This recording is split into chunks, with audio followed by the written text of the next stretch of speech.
Bene ragazzi, amici, buongiorno a tutti. Aia Sofì, non mordere. Continuiamo con l'ennesima lezione sulle vicende militari, sull'espansione, sull'avventura secolare dei turchi dell'impero ottomano. Sofì, per favore, non mordermi la mano. Abbiamo qui, ecco, la mia mascotte, guardate, questa adorabile gattona. Sofì, non mordere, per favore, non... Aia, non graffiarmi, Sofì. Ecco, lei non ama molto le video lezioni, però io le voglio bene lo stesso. Aia, non mordere. Va bene, non vuole stare qui, Sofì.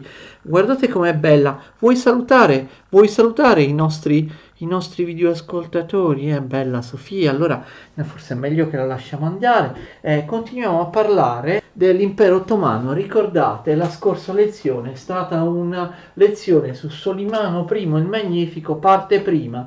Adesso completiamo la trattazione di Solimano il Magnifico e se ce la facciamo vediamo anche cosa succede nei pochi anni di regno del sultano successivo, cioè Selim II, perché attenzione, Solimano I il Magnifico, io l'ho sottolineato tante volte, è un grandissimo personaggio ed è un personaggio che porta l'impero ottomano a delle conquiste eccezionali.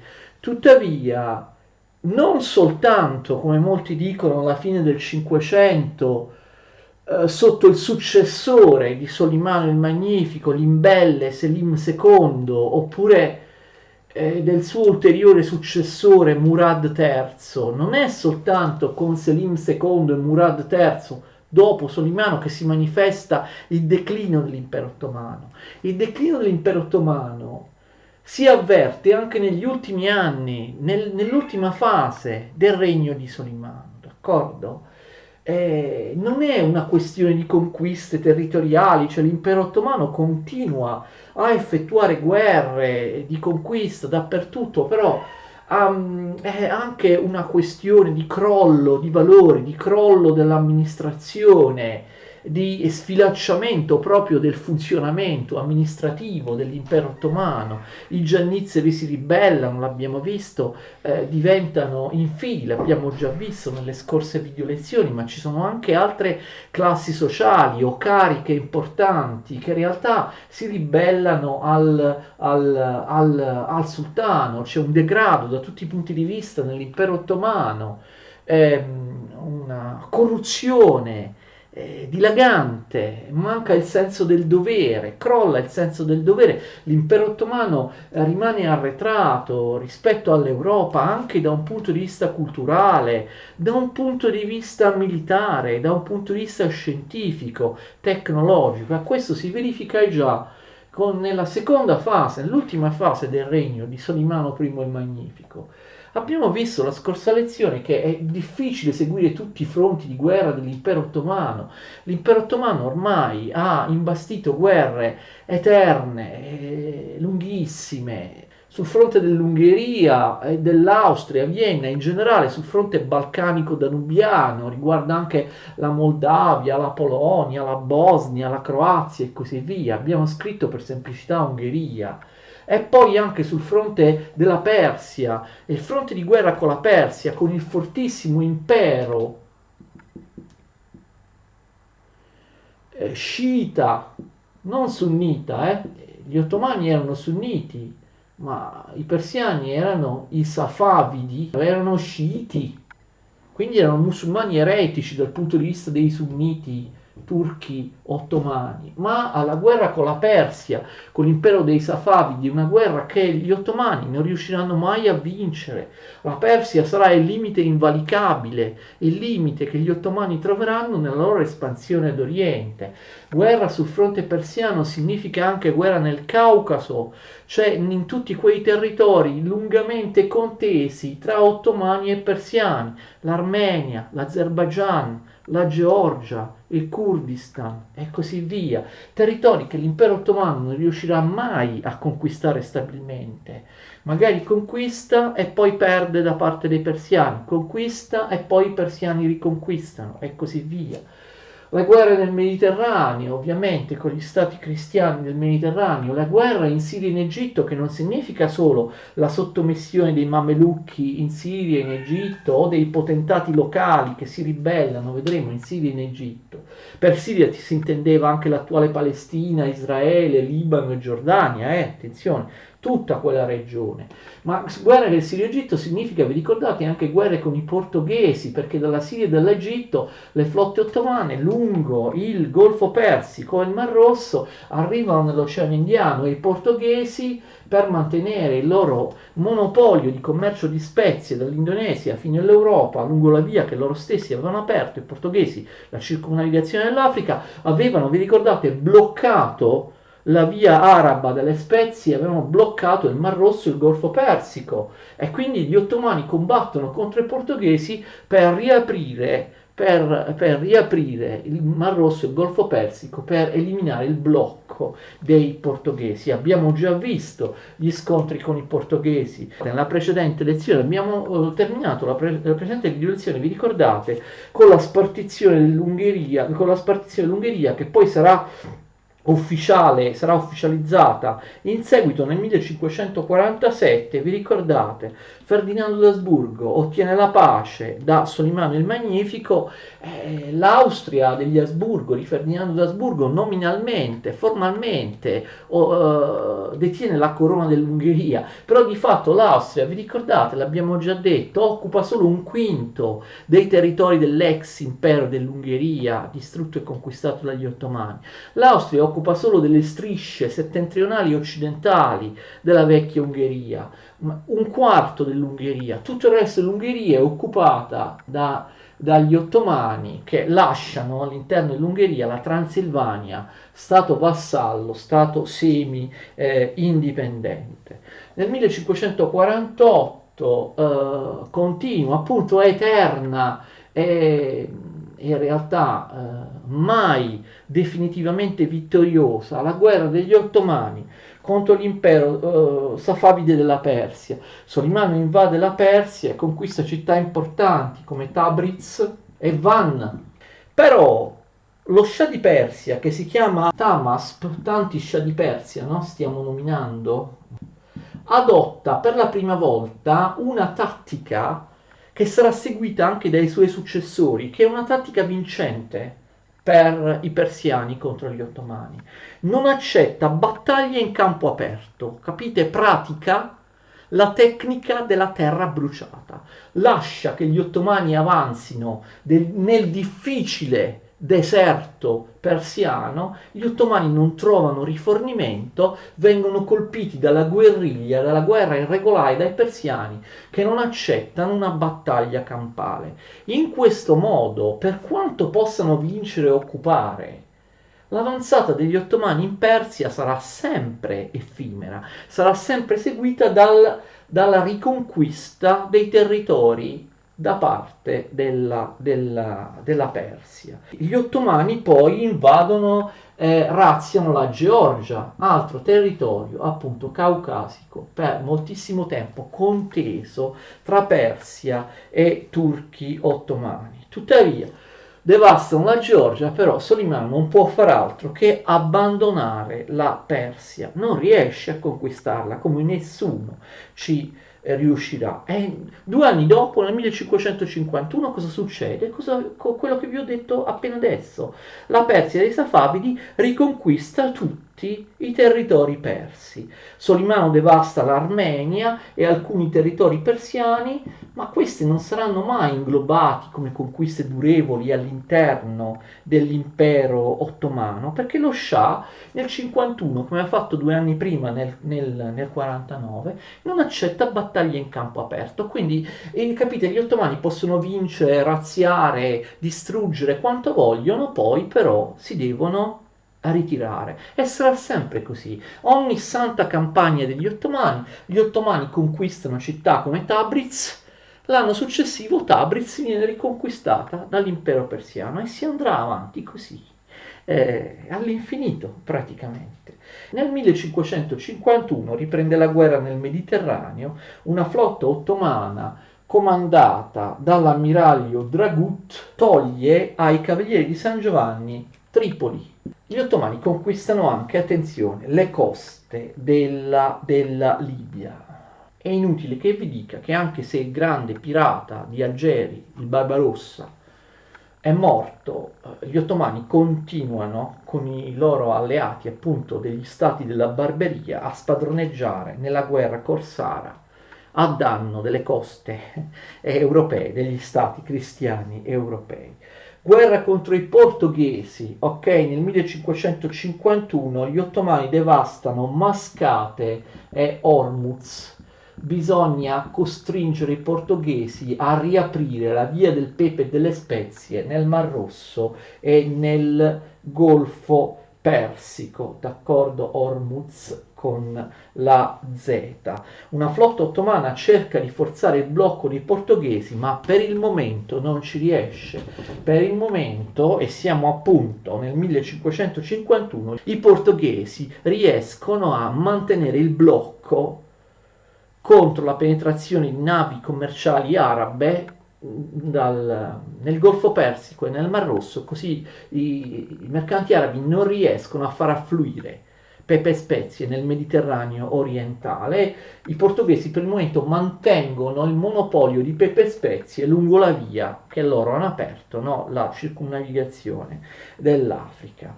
Guerra contro l'Austria, abbiamo visto sul fronte danubiano si era già aperta, l'abbiamo visto nella scorsa video lezione. Che cosa succede? Vi ricordate Martinuzzi, l'intrigante? Noi l'abbiamo chiamato, lui era un vescovo, no? Era un vescovo ungherese col nome italiano, intrigante, un po' come il vescovo Mazzarino, no?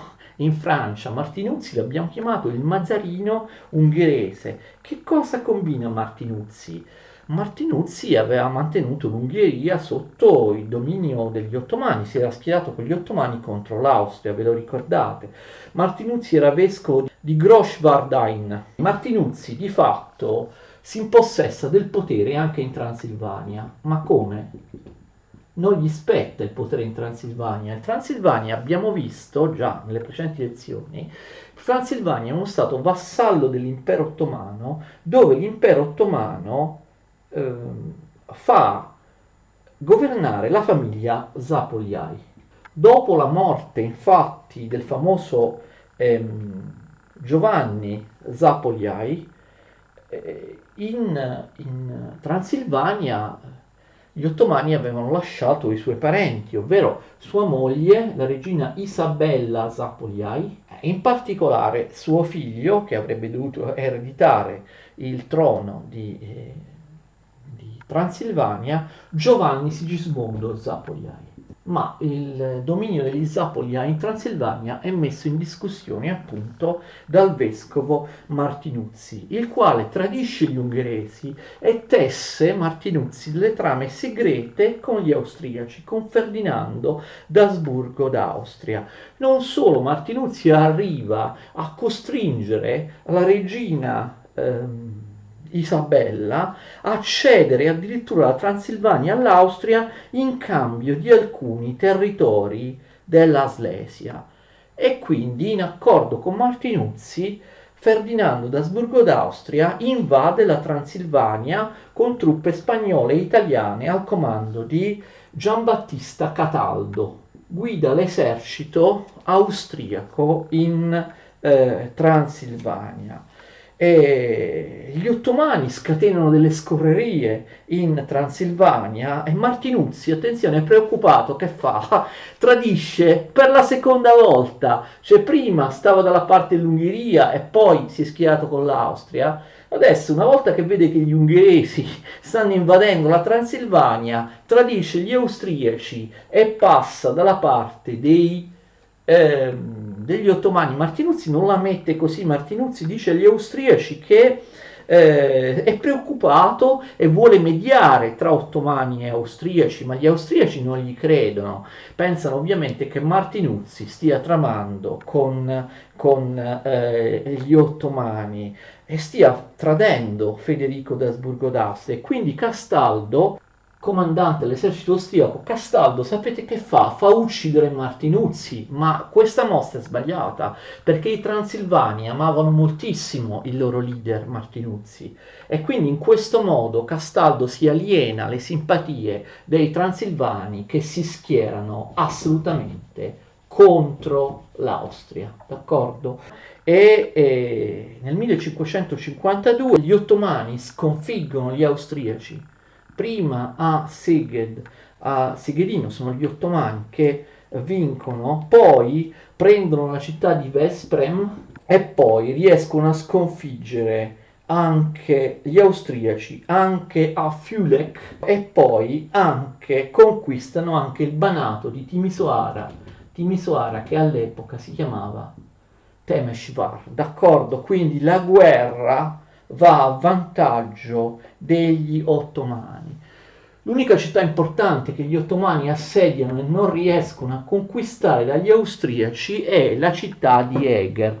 Possiamo vedere questi territori sulla mappa dell'Ungheria, però insomma non ritengo che sia una cosa molto importante, perché si tratta di città che sono più o meno, insomma, tutte un po' vicina l'una all'altra, d'accordo? Per esempio questa è Veszprém, d'accordo? A sud-ovest di Budapest.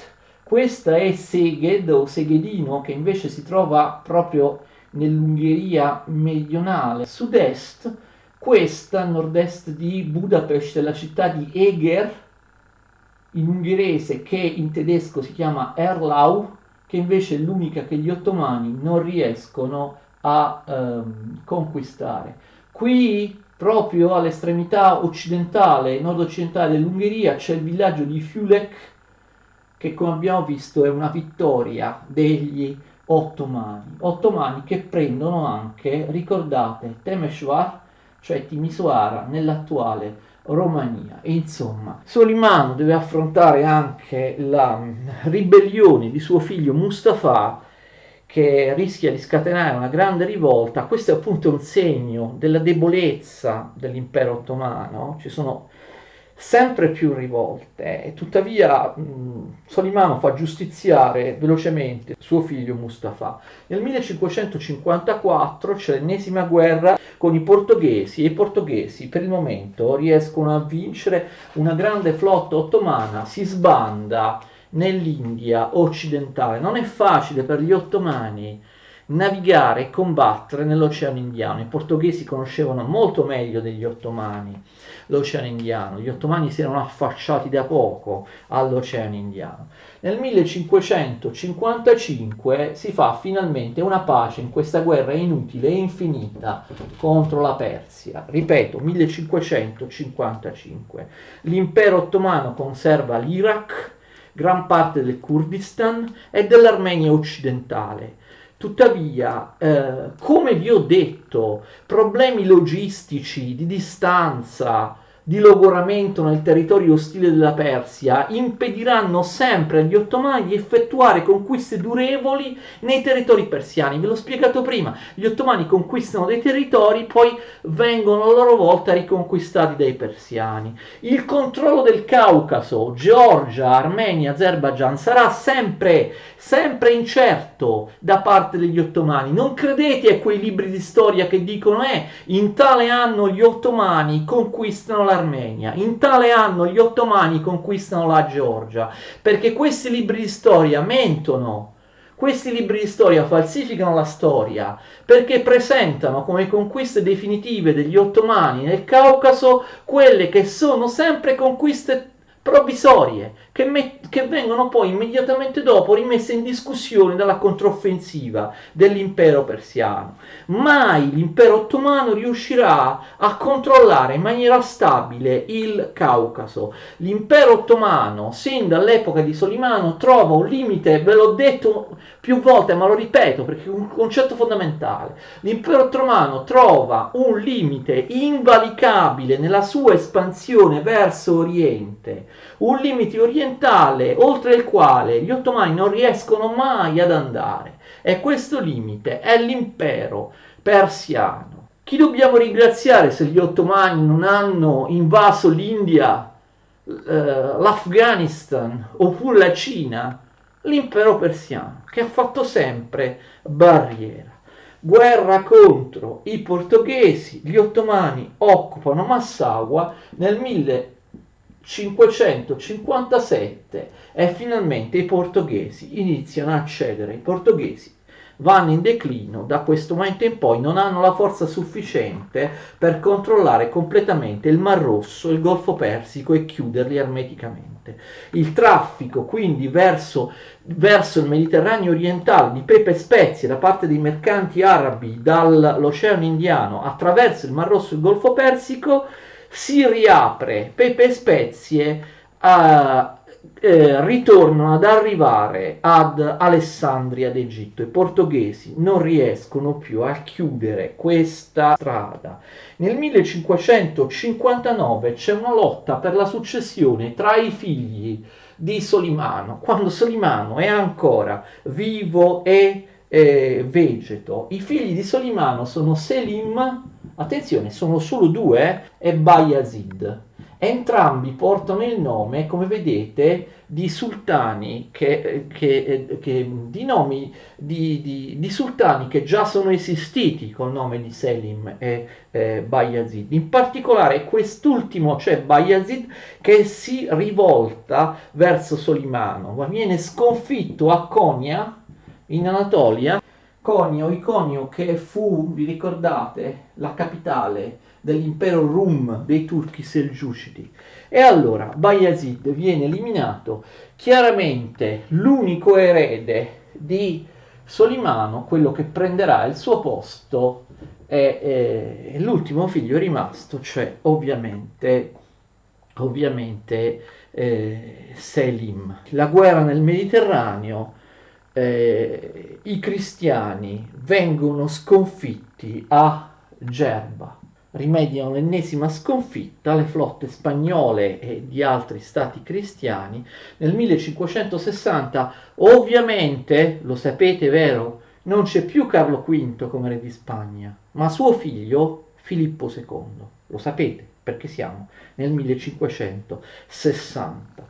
Guerra in Persia, lo scià di Persia riconsegna agli ottomani il figlio Bayazid, che vi ho detto si era ribellato e si era rifugiato in Persia, ma Solimano I si fa restituire dalla Persia il figlio traditore, d'accordo, che viene immediatamente giustiziato. Sempre nel 1561 abbiamo l'ennesima incursione di Solimano in Ungheria. Vi ricordo, ve l'ho detto la lezione scorsa, Solimano personalmente guiderà ben 13 campagne militari, lui personalmente, in Ungheria. Molti non lo sanno che Solimano è andato così volte a guidare il suo esercito sul fronte balcanico danubiano. E quindi anche nel 1561 l'offensiva di Solimano è vincente,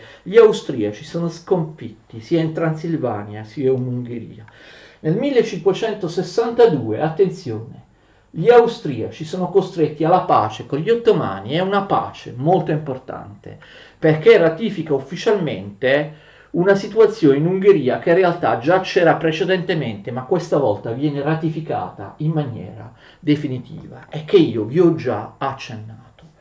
Succede che vengono create 3 distinte Ungherie. L'Ungheria austriaca, che come vi ho detto possiede soltanto un quinto del vecchio regno d'Ungheria, cioè le estreme propagini settentrionali e occidentali, i confini del vecchio impero dell'Ungheria, con capitale Presburgo, l'Ungheria austriaca, che viene chiamata anche Ungheria reale, ma i 4 quinti del vecchio impero ungherese sono occupati dagli ottomani.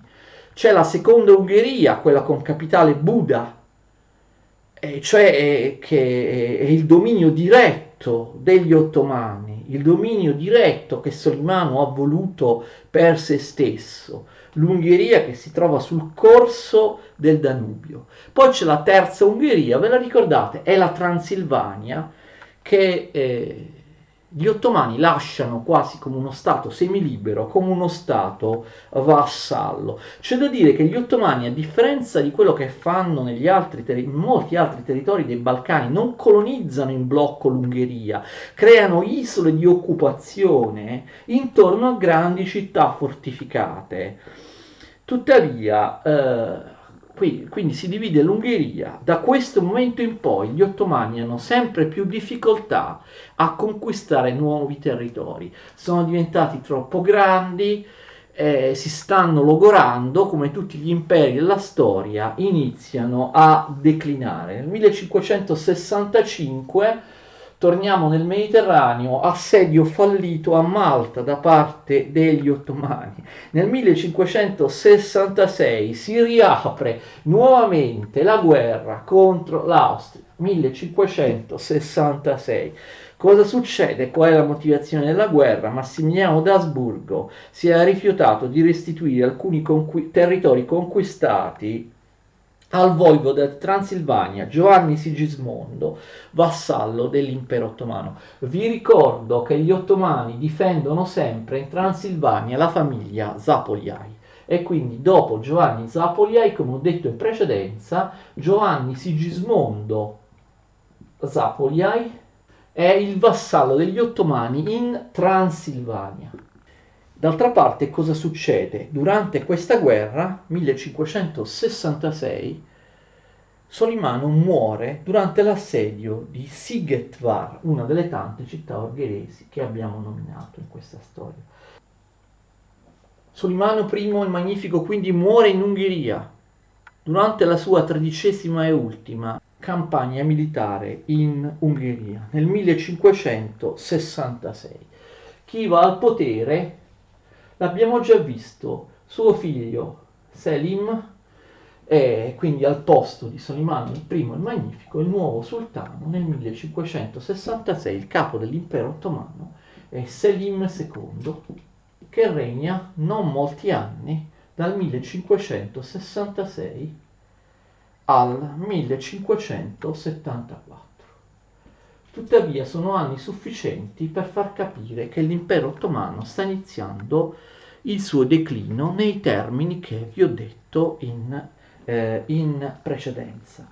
Si manifestano tutti i sintomi del declino dell'impero ottomano. Tuttavia l'impero ottomano è ancora capace di guerre vittoriose. Nel 1570 inizia l'aggressione dell'impero ottomano a Cipro, che appartiene a Venezia.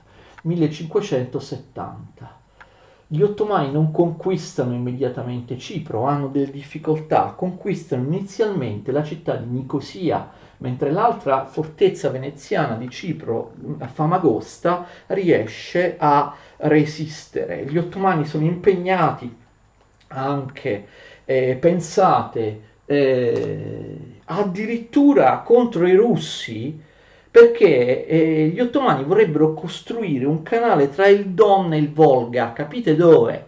Nel territorio dove ci sono i loro vassalli, ricordate, i tatari di Crimea, ma c'è l'attacco dell'impero russo e l'impero russo aveva conquistato in precedenza la città di Astrakhan, strappandola, ve lo ricordate, al Khanato dell'Orda d'Oro, e gli ottomani non riescono a conquistare dai russi la città di Astrakhan sul Mar Caspio, che sarebbe stata fondamentale per costruire il grande canale di comunicazione tra il Don e il Volga. Quindi pensate, attraverso i tatari della Crimea, gli ottomani finiscono per scontrarsi persino con l'impero russo. 1570 gli ottomani conquistano Tunisi dalla Spagna, sempre più in difficoltà l'esercito cristiano nel Mediterraneo. Si forma una Lega Santa, d'accordo? Una nuova alleanza militare tra i cristiani, però si forma così a rallentatore questa nuova alleanza Lega Santa tra Pio V, la Spagna e Venezia. Neppure la Francia neppure gli stati tedeschi, neppure l'Inghilterra, che pure è presente in forze con le sue navi nel Mediterraneo. Anzi, Francia e Inghilterra, come vedremo, in realtà tifano per la vittoria degli ottomani. La Francia l'abbiamo già visto, la solidarietà, l'alleanza tra Francia e ottomani, ma anche l'Inghilterra, lo vedremo. Quindi questa è la cosiddetta Lega Santa di Papa Pio V. La Lega Santa si forma con ritardo, detto per via di contrasti e sfiducia reciproca tra i vari stati. I cristiani non riescono neanche a mettersi d'accordo tra di loro. Tant'è vero che la Lega Santa non riesce a impedire che le flotte musulmane completino la conquista di Cipro con la caduta di Famagosta, la città veneziana di Famagosta, che cade nel 1571. Non riescono a fermare gli ottomani che conquistano Cipro, però questa flotta persiana si mette alla rincorsa della flotta ottomana e riesce a sconfiggerla nel 1571 a Lepanto. Una battaglia, una vittoria dei cristiani sulla flotta ottomana che ingiustamente è famosa, è stata celebrata in tutte le epoche come la vittoria navale che avrebbe salvato dall'invasione ottomana le coste cristiane. In realtà si tratta di una vittoria di poco conto, sì, magari da un punto di vista psicologico per i cristiani era importante vincere finalmente una battaglia con gli ottomani, però se andiamo a vedere la storia vera, la battaglia di Lepanto conta veramente poco. La flotta cristiana di Lepanto, come abbiamo detto parlando nelle direzioni dell'epoca di Filippo II, è guidata da Don Giovanni d'Austria. Don Giovanni d'Austria era un fratellastro di Filippo II, cioè era un figlio illegittimo, un figlio naturale di Carlo V. L'anno dopo, dopo questa sedicente straordinaria vittoria cristiana a Lepanto, l'anno dopo, nel 1572, gli ottomani ricompaiono nel Mediterraneo con una nuova flotta che sostituisce quella distrutta a Lepanto, molto ma molto superiore rispetto alla flotta di Lepanto. Infatti i cristiani vengono immediatamente sconfitti a Cerigo, a Navarino e a Morone. Come abbiamo visto sulla carta in precedenti lezioni, si tratta di località della Grecia.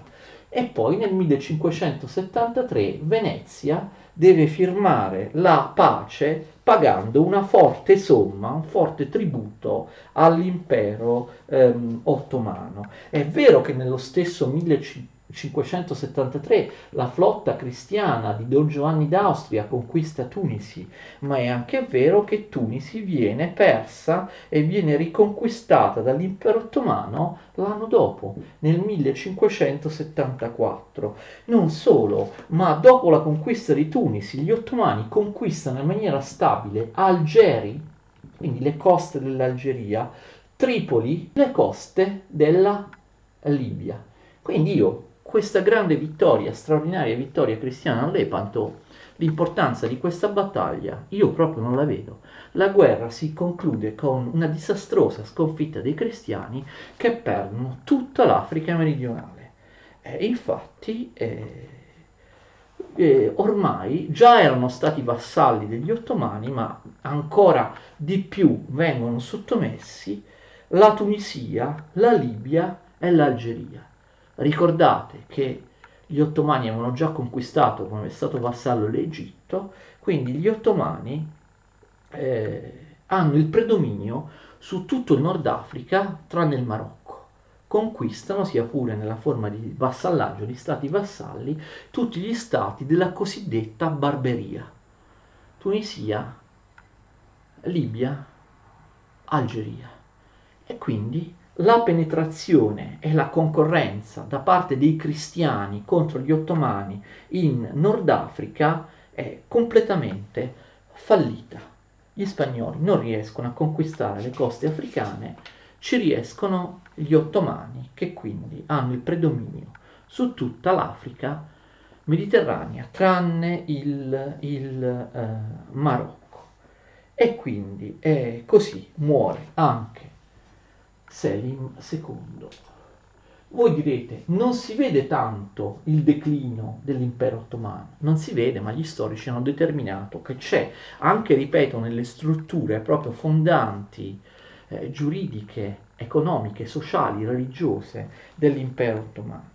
Il nuovo sultano è, dopo Selim II, Murad III, figlio di Selim, regna dal 1574 al 1595, quindi stiamo arrivando verso la fine del 500. Continuano le solite guerre.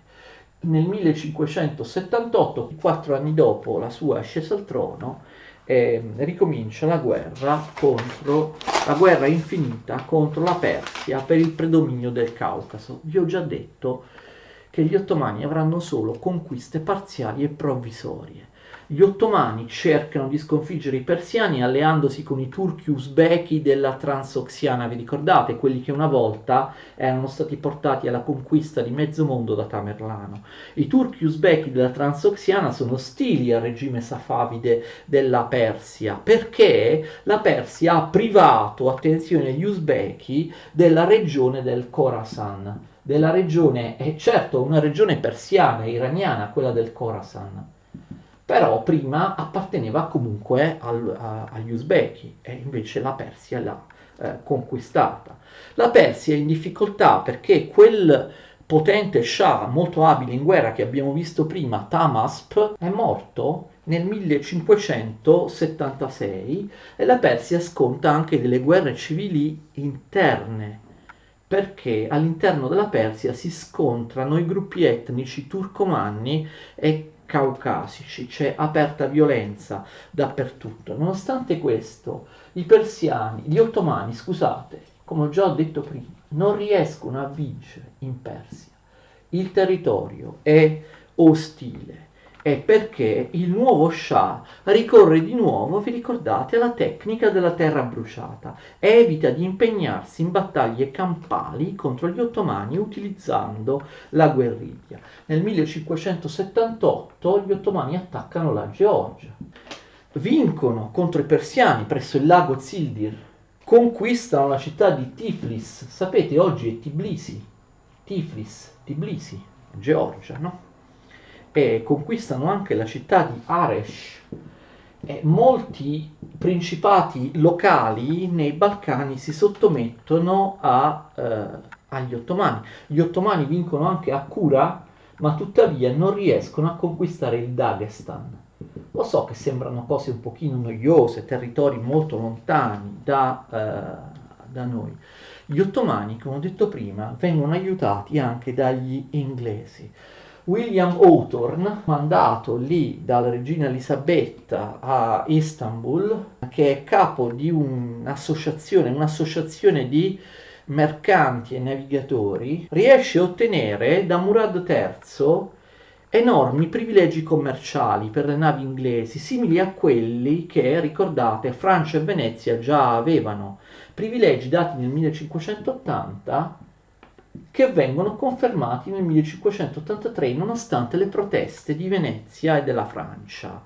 Anche l'Inghilterra è in buoni rapporti con l'impero ottomano, perché c'è un trucco che vedremo tra poco.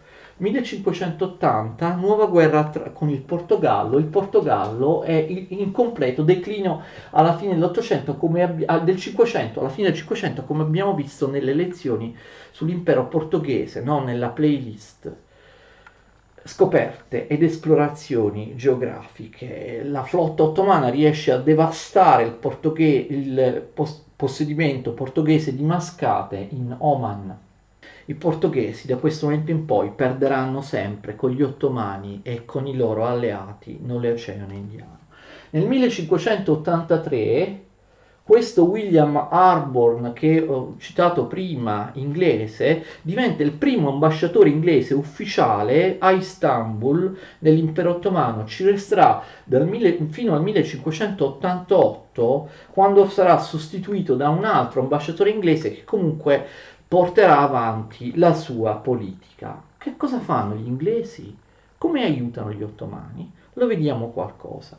Guerra infinita in Persia. Abbiamo la conquista ottomana di Yerevan, ok? Erevan, che è Erevan in Georgia, no? Si trova in Georgia, nel Caucaso. Gli ottomani consolidano il loro dominio sulla Georgia, costruiscono anche molte fortezze, fortificazioni nel Caucaso, sconfiggono i persiani presso il fiume Samur.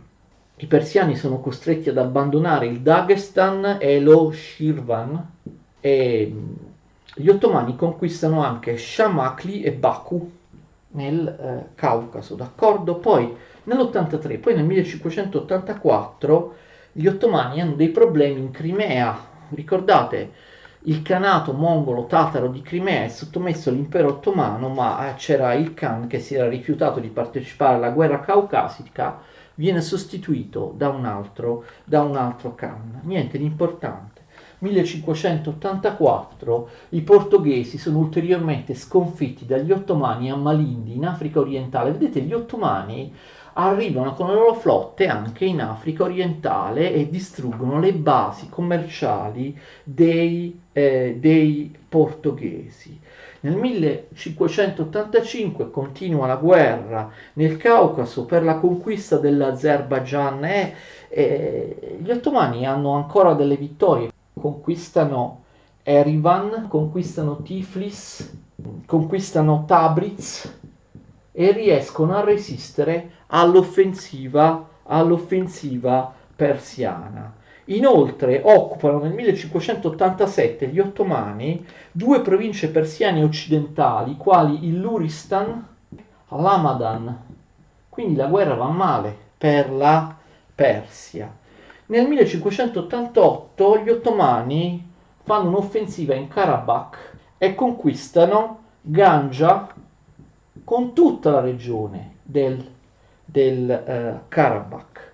1588 abbiamo visto che all'ambasciatore William Harborne inglese succede l'ambasciatore Edward Barton. Si rinforza l'amicizia tra Inghilterra e Impero Ottomano. Gli inglesi ormai stanno dalla parte dell'impero ottomano, cercano di utilizzarli come alleati. Gli inglesi, attraverso l'ambasciatore Barton, più volte cercano di convincere, di spingere gli ottomani a scatenare un'offensiva navale contro la Spagna. Quindi vedete, dopo la Francia c'è anche l'Inghilterra che tradisce la cristianità e si allea apertamente con l'impero ottomano. Gli inglesi spiegano agli ottomani che a loro conviene favorire gli stati protestanti contro la Spagna cattolica. Come gli inglesi aiutano gli ottomani, forniscono loro le armi. Ci sono testimoni che ce lo dicono. Gli inglesi aprono ben 3 negozi di armi a Istanbul, vendono agli ottomani ogni tipo di materiale bellico, di materiale che serve per la guerra, lo stagno, che è indispensabile per la produzione di cannoni in bronzo, il ferro, l'acciaio, il piombo, il rame, gli archibugi, i moschetti moderni, le lame delle spade, lo zolfo, il salnitro, la polvere da sparo. Gli inglesi hanno 3 negozi di armi e di munizioni a Istanbul. Elisabetta I viene accusata di vero e proprio tradimento. Elisabetta I sta finanziando la guerra con cui gli ottomani stanno ammazzando i cristiani nei Balcani. L'ulteriore guerra sul fronte balcanico che scoppierà nel 1593 e che sarà durissima. Pensate che Elisabetta I ottiene discredito e viene accusata proprio di favorire in ogni modo gli ottomani, tant'è che si recherà personalmente addirittura Elisabetta I dall'imperatore germanico per sostenere che queste accuse sono false, per discolparsi.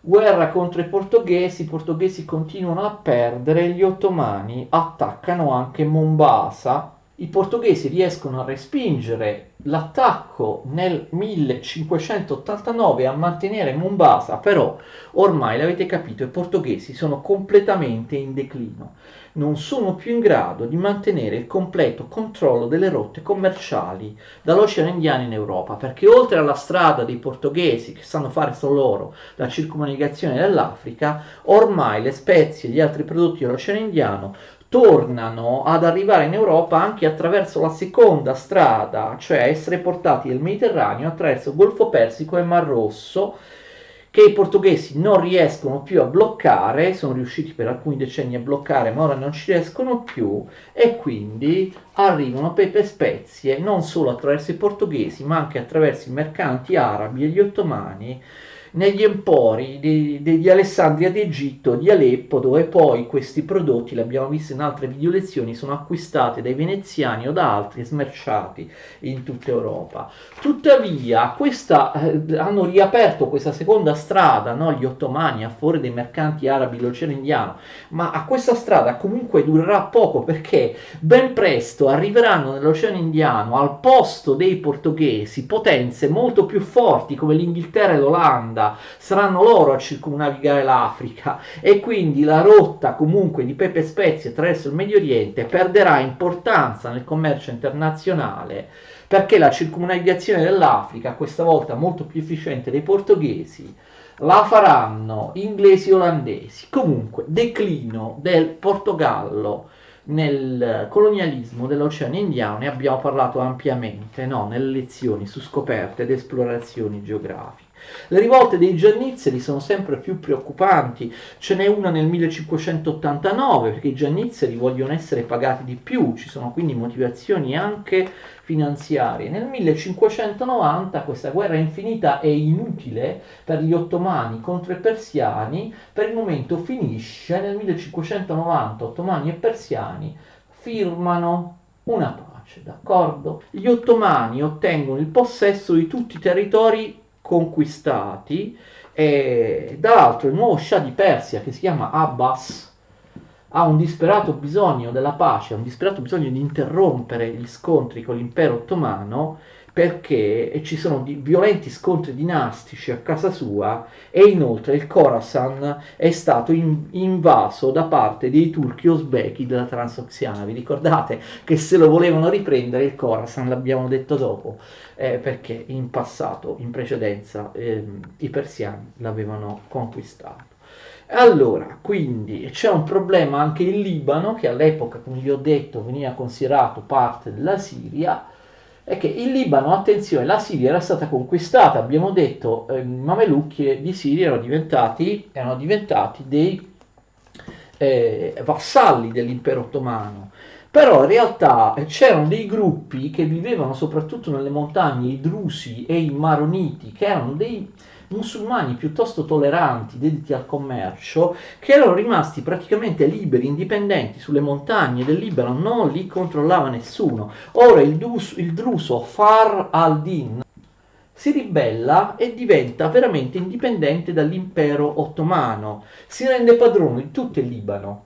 Quindi gli ottomani hanno questo problema di questa rivolta in Siria. All'interno della Siria c'è il Libano, questo Far al-Din fonda, questo pastore druso fonda un vero e proprio regno personale nel Libano. Problemi dunque nell'impero ottomano. Nel 1591 c'è un'altra rivolta, questa volta non dei giannizzeri ma degli spai, che sono i cavalieri feudali che, a differenza dei giannizzeri, che sono di origine, lo sapete, europea, non turca, gli spai invece rappresentano la nobiltà turca. Anche loro vogliono essere pagati di più e si ribellano.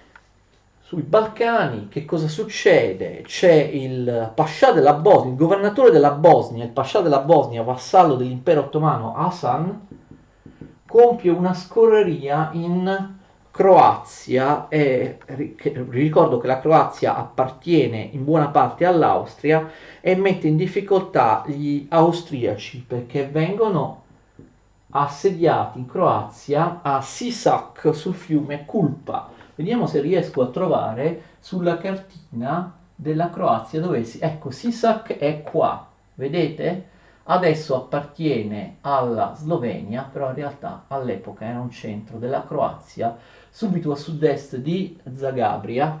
È qui che il vassallo degli ottomani Hasan Pascià di Bosnia compie la sua scorreria.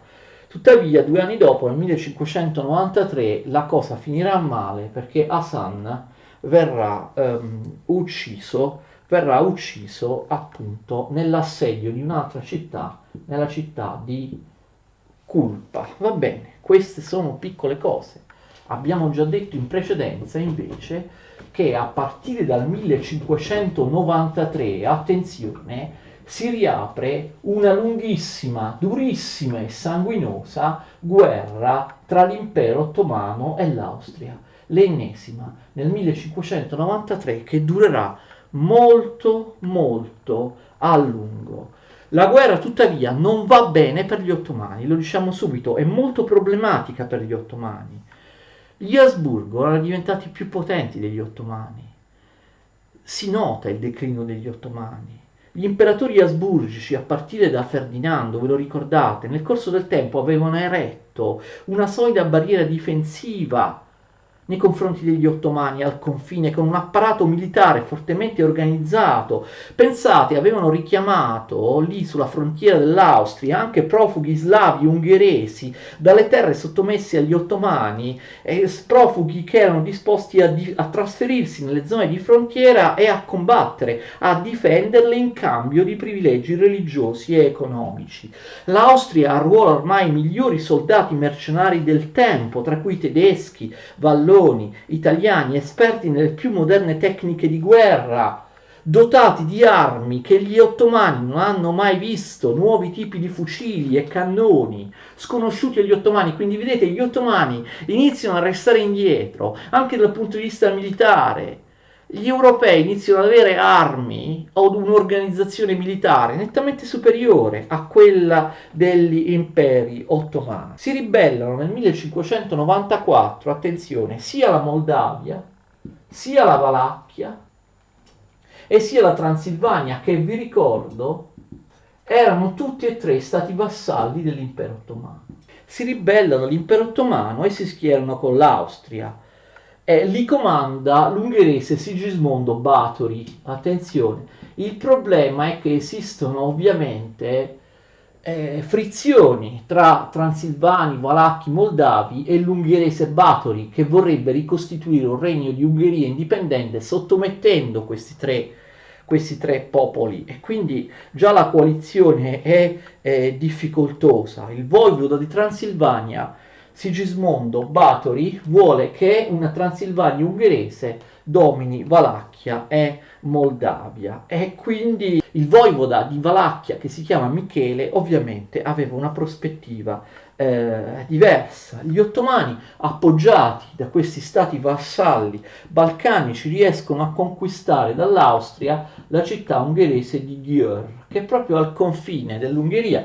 Vediamo se riusciamo vedete, Győr si trova qui, proprio all'estremità nord-occidentale dell'Ungheria, quasi al confine con l'Austria.